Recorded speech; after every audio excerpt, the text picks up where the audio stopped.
Welcome back to AZ Sports Roundup.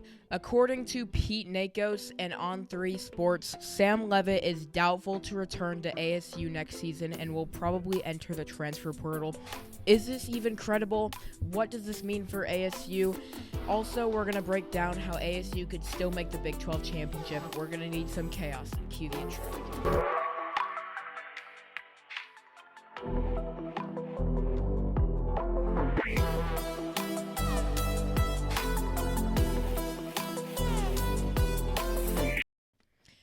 Alright, so this bombshell of a report came out yesterday, and I was in the middle of English class when I got this text from it was either JT or my dad showing me this picture or saying something like that.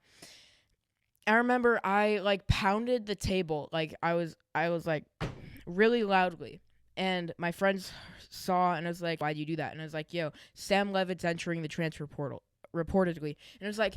And then at first, I was like, yeah, this is incredible. This is probably some fake account, fake news guy is just always spreading false rumors. And then it's Pete Nakos, who is the Adam Schefter, the Shams Charania of college football. Yeah, so before we talk about if this is even real, we're just going to talk about it. What happens if Sam leaves? Would we go in the transfer portal and get a new quarterback? I don't know. All I know is we have a true freshman on the roster right now, Cam Dyer, best player in the state of New Mexico in high school last year. Tore his ACL in the state championship game. He's not going to play this season, still rehabbing, and he'd probably be the starter because Sims is going to leave if we don't get anybody. So, apparently, he's scouting the transfer portal, and there are some very lucrative offers, from what I've heard from a report. And as this guy tweets, The Athletic has appeared to confirm this report, talking about the Pete Nakos report, noting that sources suggest that Texas Tech and Miami as potential destinations in a recent article. Miami makes sense, because they aren't about the whole developing quarterbacks sit for 1 year. They're going to develop behind a starter. They're not like that. Mario Cristobal, they get a 1-year quarterback, see how that works. That's what they did for Carson Beck, and that's what they did for Cam Ward. There's a lot of talk about Miami getting Lenora Sellers also. That's basically what most people were speculating before this report. But Texas Tech, if he goes to Texas Tech, that would hurt. That would hurt a lot, because just staying in conference, which means we're going to play him again. And it's probably for money. They're going to offer him something like $6 million. And he believes that Texas Tech is a better place to develop his game, better than ASU, which I'm going to be frustrated about that. But don't worry, because this might not actually be true after all. This is a screenshot from his brother, Dallin Leavitt. So this is a text thread between him and Pete Nakos. So this is Pete Nakos' text. It says, Dallin, hope you're well, Pete Nakos. Wanted to give you the heads up that we're reporting Sam has entered the transfer portal and doubtful to return to ASU. And then this is what Dallin, Sam Leavitt's brother, this is what he says back. Why would you do that? That's not where things are right now. He's still deciding what he wants to do. So his brother, who would probably know him more than some reporter, denies it. And then, not that one. Sorry. Close window. This one right here. Sorry. Close window. There we go. Sam Leavitt's agent denies the report. Pete Nakos' report is what we're talking about. And his agent would probably know him better than some reporter. Same with his brother. So, I don't know.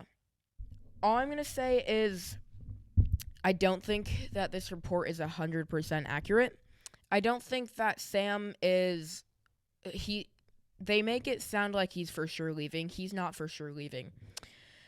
I think I fully believe that he'll look at stuff. He's gonna see who would want me and how much money would they give me. And I don't think money's the main driving force, but it's definitely a reason. I bet you a team like Miami and probably Texas Tech, like they said, they'd be looking for a quarterback. Maybe a lower tier SEC team with quarterback struggles, such as Auburn. That's something that my friend's been bringing up. Shout out Asher. Missouri, if Bo Prabula, he's injured and there's been some uncertainty at that quarterback position. What if he goes to some other places like Penn State or Iowa, or he wouldn't go to Iowa.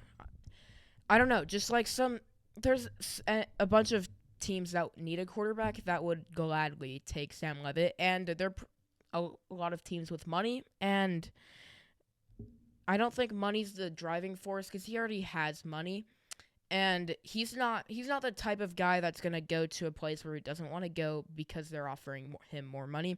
He already has, I think, $3.1 million in NIL, which is a lot, and I just don't think that money is.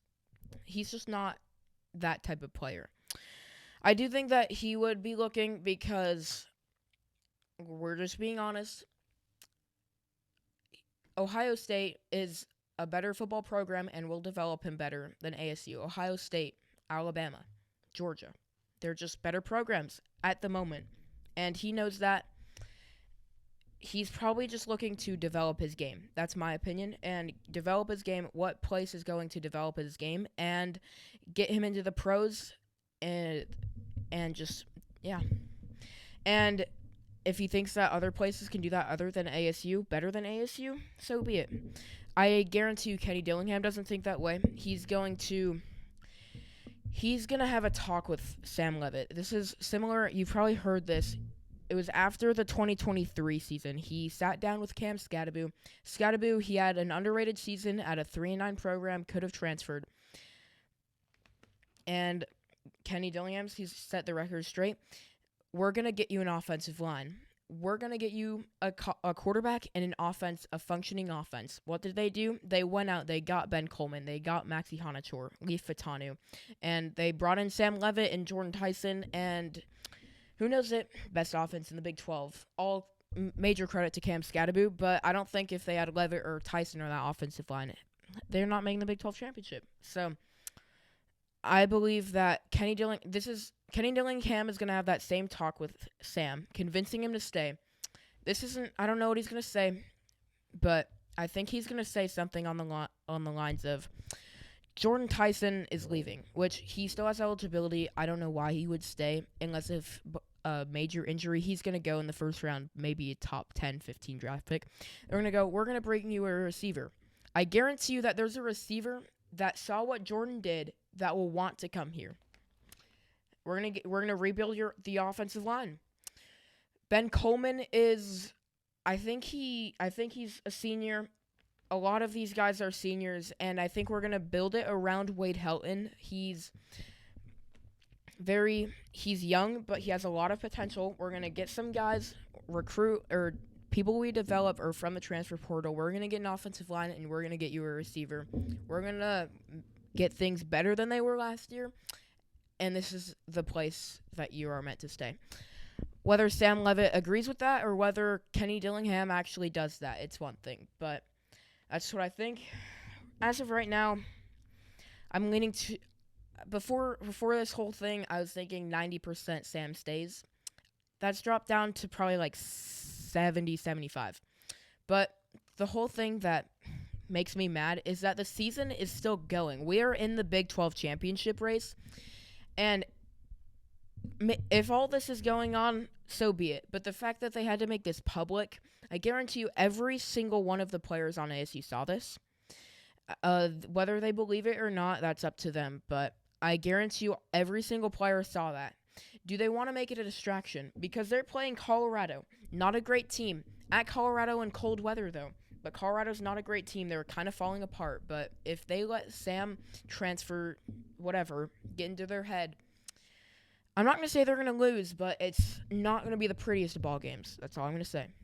So just don't let this get in your head. Jeff Sims is your quarterback. Jeff Sims is a good quarterback. He's the one to lead you to a Big 12 championship, barring other chaos that we'll get to later. But just focus on Colorado, focus on U of A, and let all the other dominoes fall. That's all I'm going to say. Now, Big 12 championship generate. All right, there we go. The lovely website called bball.notnothing.net. This is what I used last year, and it worked out. ASU made the Big 12 championship. We're going to need a lot more stuff. So, this is, I don't know if this is who's favored. This is just a default. I think this is who's favored in every game. Let's just say whoever is favored in every game, what happens? I'm just going to say, I know tiebreakers and all of this stuff, like, confuses people and, like, just play the games, whatever. I don't really care. This stuff fascinates me. I don't know why, but I just love looking at this, so be it. So if every team that's favored to win wins, this is what happens. Texas Tech and BYU in the Big 12 championship. And Utah above ASU. This is the projected standings, and this is what most people think is going to happen. Now, this is the easiest way ASU gets into the Big 12 championship, and that all starts with this week, this game right here, Cincy and BYU. Cincinnati has to win. Calculate standings. Same thing, except Utah would be in the Big 12 championship because BYU would suffer their last loss. I don't know how this works, but Cincinnati has to lose to TCU. How about it? We're in. We're in the Big 12 championship. I was surprised. These two things have to happen. Cincinnati beats BYU and loses to TCU. And here's why. So, we're going to scroll down here. I don't know if it'll highlight on the team. Oh, it did. Okay, so there's a three-way tie at the top, and it looks like head-to-head is being ignored. What's going on? So, as they said, ASU, BYU, and Utah. So, if you go by head-to-head, it should be BYU above Utah because BYU beat Utah, and Utah above ASU because Utah beat ASU. But that's not actually what happens. It says, if three or more teams are tied, then round robin, which is head-to-head, record is only used if every team played all the other teams or one team beat all the other teams. Otherwise, it is ignored and we move to the next step. We didn't play BYU, and that is what this says. It says every team plays all the other tied teams. That did not happen, so we move to the next step. This is what happens. It goes to record versus common conference opponents. It says ASU's 3-0 in common conference opponents, BYU's 2-1, Utah's 2-1. That one loss is Texas Tech. It is, because we beat Texas Tech and they didn't, which is huge. So, if I'm being completely honest, I have no idea what Cincinnati has to do with any of this, because if we go back, say Cincinnati wins out, we're not in. I don't exactly know why. But I do know that this is accurate. This whole website is accurate. It was accurate last season. This is what a lot of people use. It is accurate. So all we need is Cincinnati to beat BYU and to lose to TCU. Assuming we win out. We have to win out. We have to do our part and let the dominoes fall. Thank you for watching this episode of AZ Sports Roundup. Hopefully the tiebreaker stuff didn't confuse you all too much. I really hope Sam doesn't leave. That's all I gotta say. Thank you for watching this episode of AZ Sports Roundup, and see ya.